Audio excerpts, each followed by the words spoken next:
Bravo aquí con nosotros, a quien quiero presentar así. A mi lado el hombre que cuando dice aquí Raúl Alfonsín, al mejor estilo de locutor del Luna Park, bueno, está ya en este caso la 9 de julio. Fernando Bravo. Fernando, ¿qué tal? Buenas tardes. Buenas tardes. Muy bien. Yo tengo una pregunta fundamental desde hace un tiempo, antes de pensar hacer esta nota. ¿Es peligroso, arriesgado decir, en el caso de Fernando Bravo, sí, soy radical, estoy con Raúl Alfonsín? ¿Por qué no decirlo? No decirlo es tener miedo. Y yo quiero vivir en un país sin miedo. Quiero vivir en un país donde podamos cada uno de nosotros expresar con libertad nuestras ideas políticas. Y que esto no signifique un riesgo para nuestro trabajo ni para nuestra condición de argentino. Siendo radical, siendo peronista, siendo socialdemócrata, siendo comunista, tenemos que aspirar a vivir en un país con absoluta libertad. Y si este país nuevo lo vamos a construir entre todos, y si esta es la esperanza de que todos podemos hacer un país nuevo, tenemos que comenzar pensando de esta manera. Por eso no tengo temores en decir que soy de la Unión Cívica Radical, que soy militante de la Unión Cívica Radical y que soy un hombre de Alfonsín, porque, te vuelvo a repetir, el no decirlo es tener miedo y aspiro a vivir a un país sin miedo. Inolvidable aquello. Inolvidable y permanente. ¿Qué tal, Fernando? ¿Cómo estás? ¿Cómo te va, Nelson? Bien, ¿y vos? Qué perlita, yo es la primera vez que la veo. No, nada, las productoras Virginia Musante, Lorena Ibaldi son de lo mejor. ¿Tiene tanto valor esto hoy día? Vos sabés que de ese acontecimiento fenomenal que fue el acto de la 9 de julio, yo tengo un registro relativo, ¿no? Un registro de una memoria que exprimo y que me aparecen algunos recuerdos. Este momento no lo recordaba, pero sí recordaba que en esas horas pensaba esto que acabo de expresar, ¿no? Porque no olvides que la militancia o la participación en actos políticos de gente vinculada a los medios fue un hecho nuevo, producto de que en otros tiempos, sobre todo en los tiempos del peronismo, en los tiempos de Perón, digo, ¿no? Aquello era impensado. La gente, los actores, las actrices, o militaban o eran peronistas para poder trabajar o no podían trabajar. La división era realmente muy grande, la persecución era muy notoria. Hubo gente que se tuvo que exiliar fuera del país, producto de que tenía una opinión contraria al gobierno de Perón. De manera tal que yo lo que decía en esa nota, en esa entrevista, era que sentía que estábamos refundando un país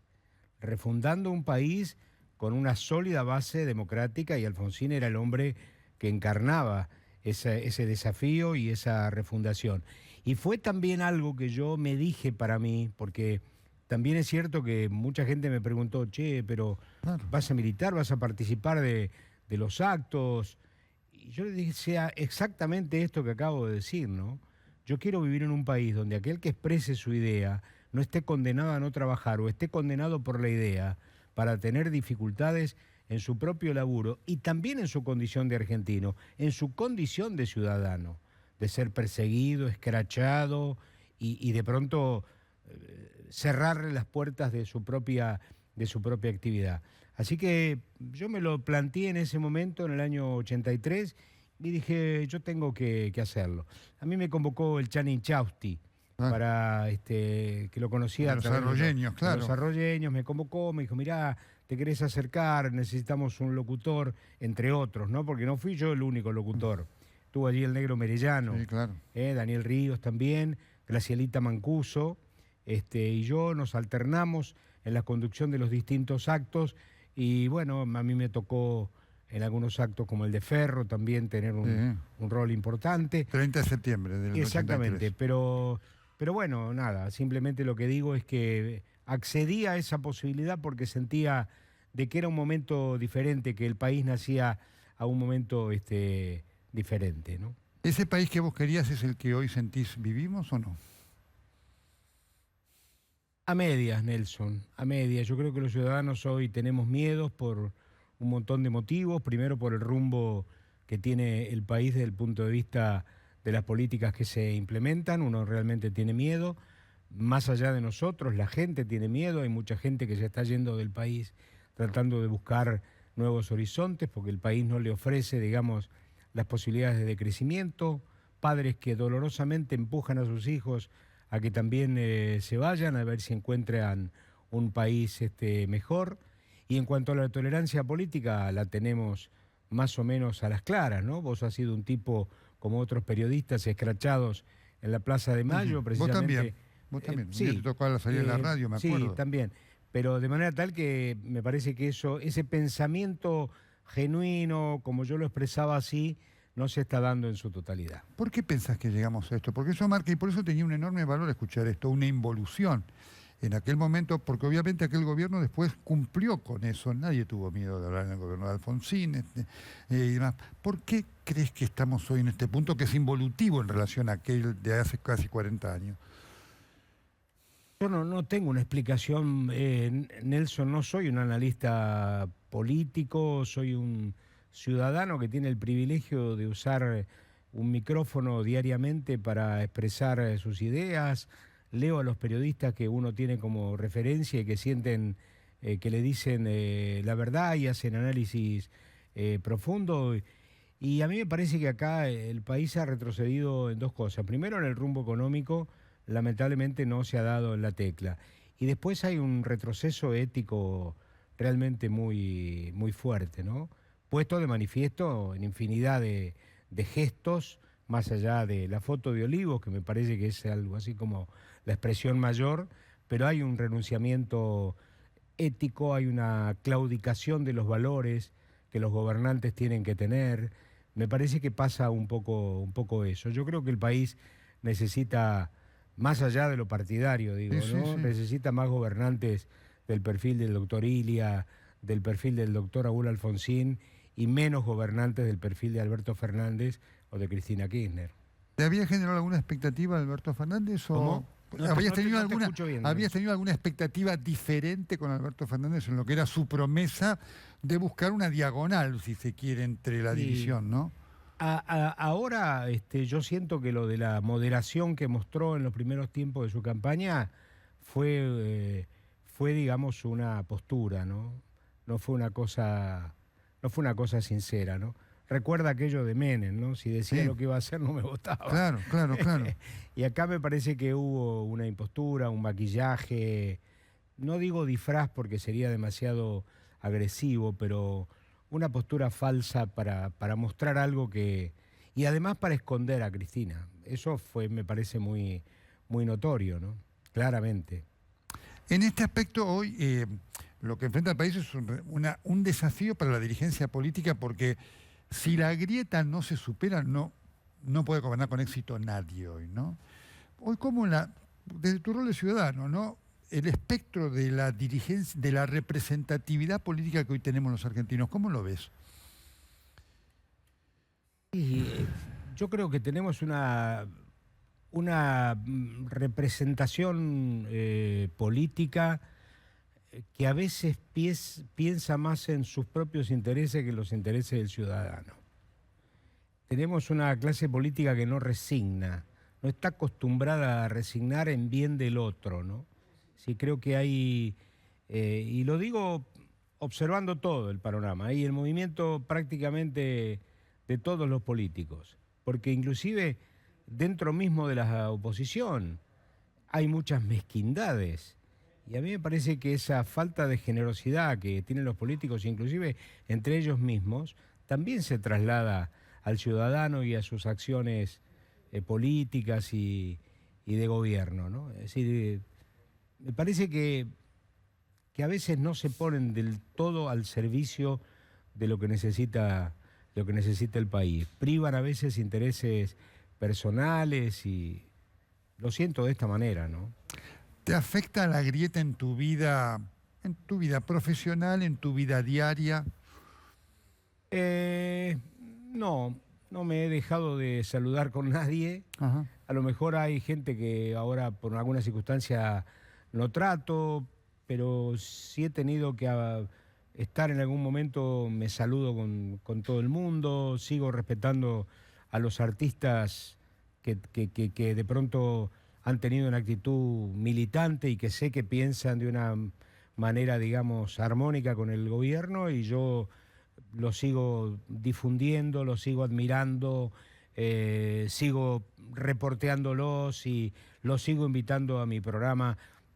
Tengo en ese sentido una actitud, digamos, de exactamente respetar el pensamiento del otro, ¿no? Pero no he tenido, yo sinceramente no he tenido. Ahora, si en algún lugar estoy, digamos, prohibido o no lo sé, sinceramente no lo sé. Evidentemente hay lugares que no frecuento, o porque no me invitan, o porque si me invitan decido no ir, pero porque simplemente trato de dosificar mi aparición pública, porque ya con 4 horas de radio tengo bastante. Lo escuchamos todas las tardes en Radio Continental. ¿De qué te hablan tus hijos, Fernando?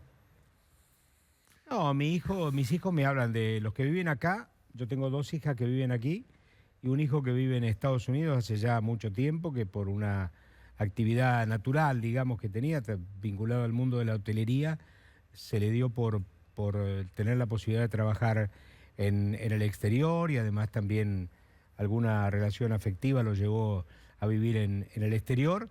Y mi hijo ve con una enorme preocupación, días pasados me lo comentaba, ¿no? Él trabajó muchos años en el Four Seasons, aquí donde hizo prácticamente su carrera, hizo los primeros 5 años, ¿no? Y yo le mostraba los diarios que daban cuenta que el Four Seasons se había presentado en convocatoria de acreedores.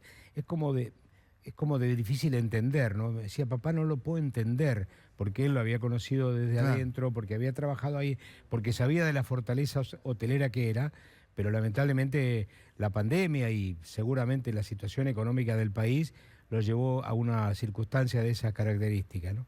Y las 2 hijas que viven aquí, Natalia, que tiene 2 hijos, y Lucía, que tiene una nenita recién nacida, tienen la preocupación propia de cualquier ciudadano, de lo que serán sus hijos y demás. Los hacen pensar a que de pronto pueden buscar horizontes fuera del país. En fin, esas cosas. ¿Te angustia eso? Y un poco sí, porque a mí me encantaría que pudieran realizarse en el país como yo me realicé. Yo soy un tipo nacido en la década del 40, fui a la escuela pública, mi viejo fue un laburante de toda la vida, mi mamá lo propio, una profesora de piano laburante de toda la vida, y yo desde muy chiquito salí a ganármela, Nelson. Y me dio el país, me dio las posibilidades, y la educación de la escuela pública me formó. Yo no tengo estudios universitarios, pero después la prepotencia del laburo también me fue dando posibilidades de crecer, de formarme, y también aceptar los desafíos cotidianos de lo que significa trabajar, ¿no? ¿Cómo viviste la pandemia en los momentos más duros? Mirá, le doy gracias a Dios de que no pude interrumpir el trabajo, porque me parece que el trabajo te da un orden existencial muy grande, y el hecho de que yo pudiese seguir trabajando todos los días desde mi casa durante 1 año y pico me dio un orden en la vida muy, muy significativo, ¿no?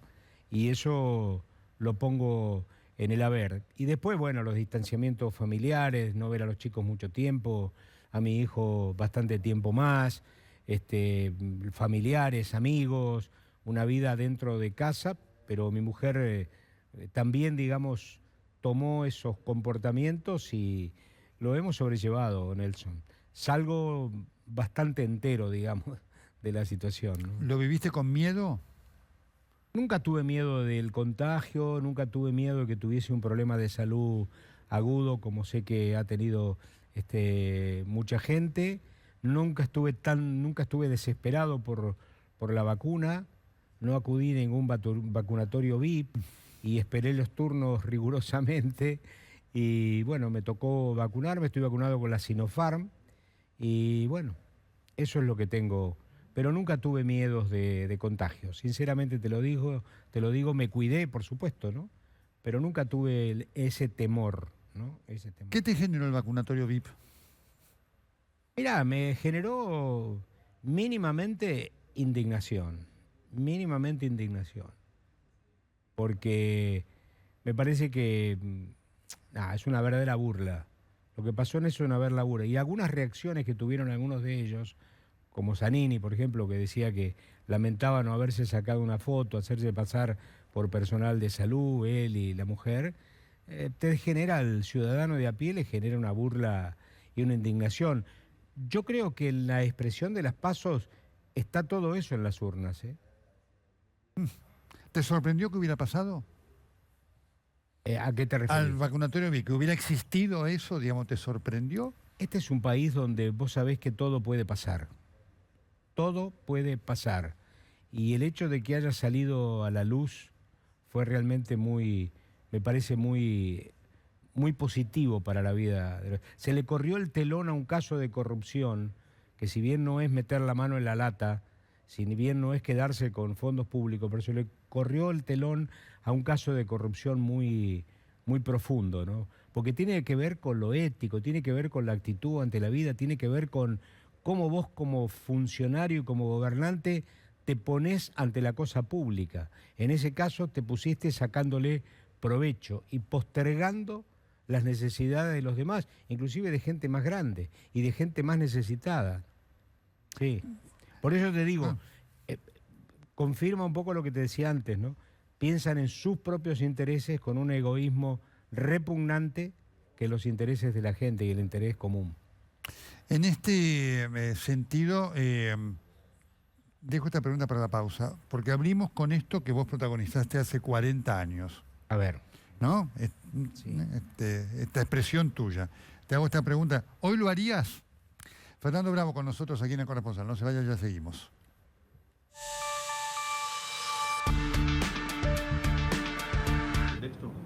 No, él vive agraviándonos. Tengo montones de cosas, porque él los borra y yo cada vez que veo algo de eso, tengo la mala costumbre de capturar las pantallas y guardarlas, las guardo. Yo tengo todo eso que dijo, aunque él lo haya borrado. Yo no borré, lo puse ahí y lo dejé. Y lo que hice, si me hubiese pedido que lo borraría con gusto, pero no por mi motu propio, porque no tengo por qué hacer eso.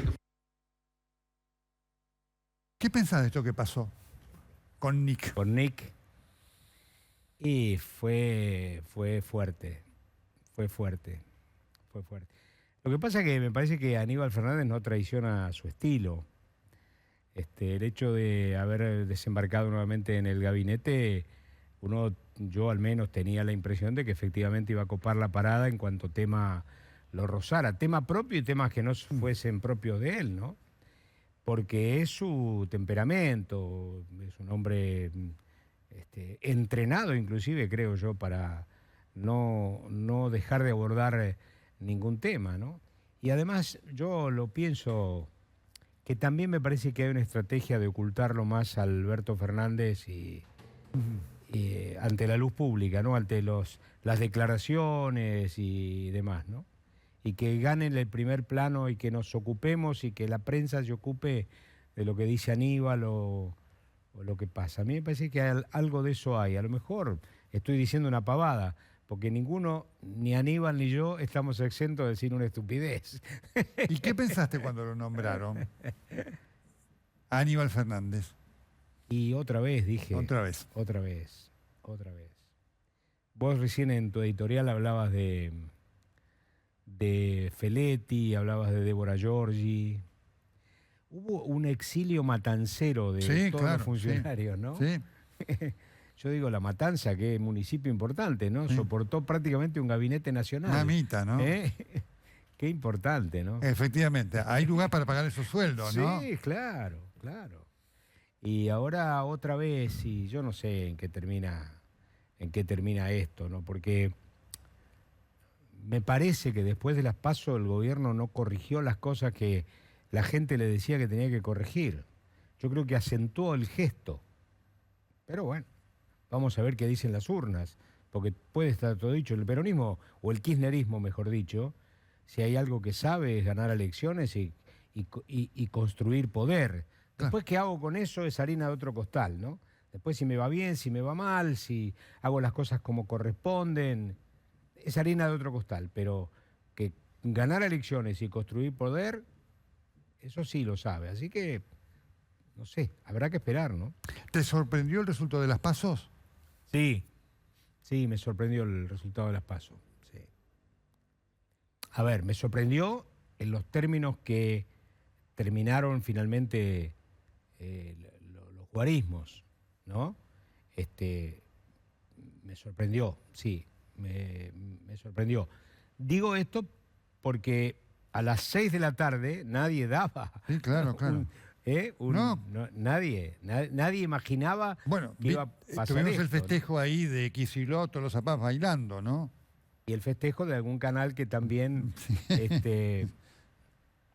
algunos periodistas que estaban realmente eufóricos y indicaban que la gente viera las caras de la oposición que estaban ya a las 6:05 asumiendo la derrota.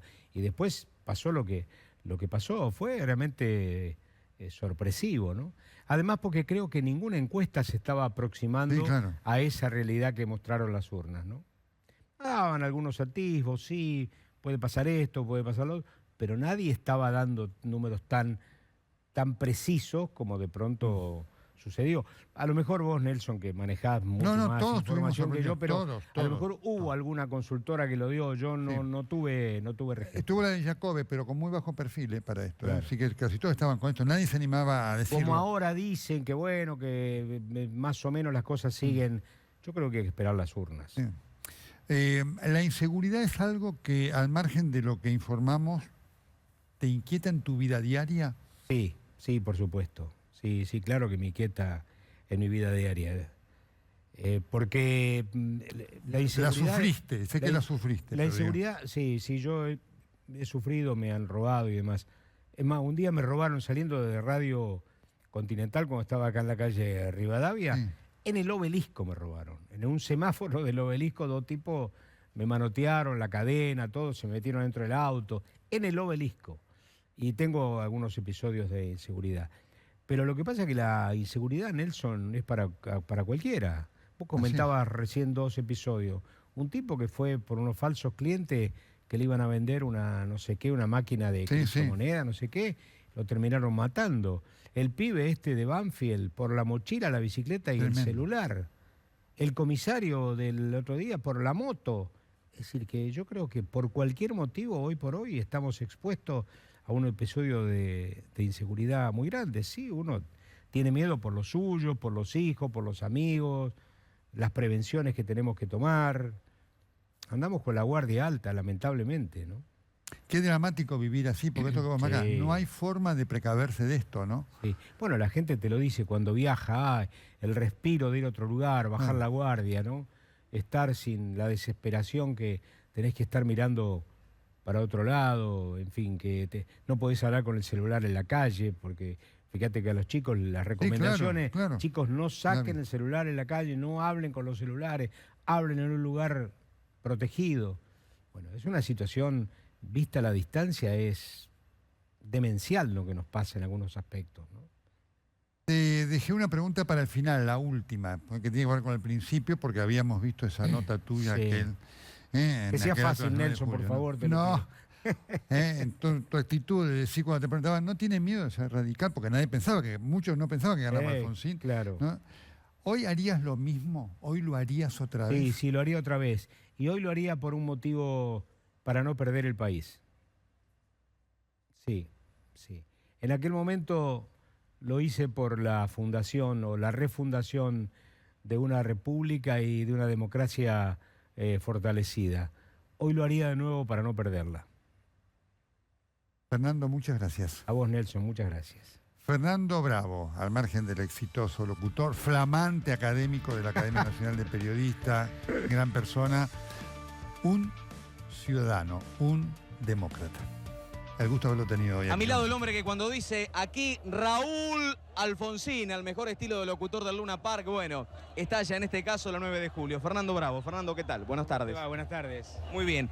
Yo tengo una pregunta fundamental desde hace un tiempo, antes de pensar hacer esta nota. ¿Es peligroso, arriesgado decir, en el caso de Fernando Bravo, sí, soy radical, estoy con Raúl Alfonsín? ¿Por qué no decirlo? No decirlo es tener miedo. Y yo quiero vivir en un país sin miedo. Quiero vivir en un país donde podamos cada uno de nosotros expresar con libertad nuestras ideas políticas y que esto no signifique un riesgo para nuestro trabajo ni para nuestra condición de argentino. Siendo radical, siendo peronista, siendo socialdemócrata, siendo comunista, tenemos que aspirar a vivir en un país con absoluta libertad. Y si este país nuevo lo vamos a construir entre todos, y si esta es la esperanza de que todos podemos hacer un país nuevo, tenemos que comenzar pensando de esta manera. Por eso no tengo temores en decir que soy de la Unión Cívica Radical, que soy militante de la Unión Cívica Radical y que soy un hombre de Alfonsín, porque, te vuelvo a repetir, el no decirlo es tener miedo y aspiro a vivir a un país sin